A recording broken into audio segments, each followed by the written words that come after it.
हे बघून तुम्हाला वाटत असेल ना एखादा फॅन्सी डेझर्ट आहे, पण खरं सांगू ना हे आपल्या घरातल्या शेवळ्यांपासून बनवलेलं आहे। एका कढईत 2 चमचे तूप घ्यायचे, त्यात बारीक शेवळ्या टाकायच्या आणि कमी गॅसवरती हळूहळू गोल्डन ब्राऊन होईस्तोपर्यंत भाजून घ्यायच्या आहेत। शेवळ्या छान भाजल्यानंतर त्याच्यात कंडेन्स मिल्क घालायचं आहे आणि परत पुन्हा एकदा मिक्स करून घ्यायचे।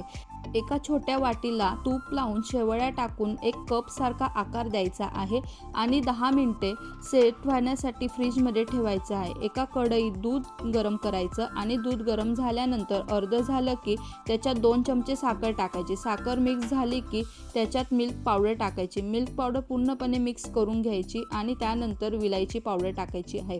विलायची पावडर टाकल्यानंतर थोडं केशर टाकायचं। केशर मिक्स झाल्यानंतर आपली रेबडी तयार आहे।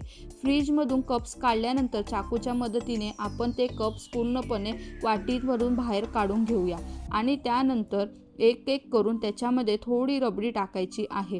रबडी टाकल्या गेल्यानंतर तुमच्या आवडीचे तुम्ही ड्रायफ्रूट्स टाकू शकतात। अशा पद्धतीने आपण एकदम छान दिसायला फॅन्सी डेझर्ट बनवलेलं आहे। दिसायला एकदम फॅन्सी पण बनवायला अगदी सोपं। आपले रबडी शेवया कप्स तयार आहेत।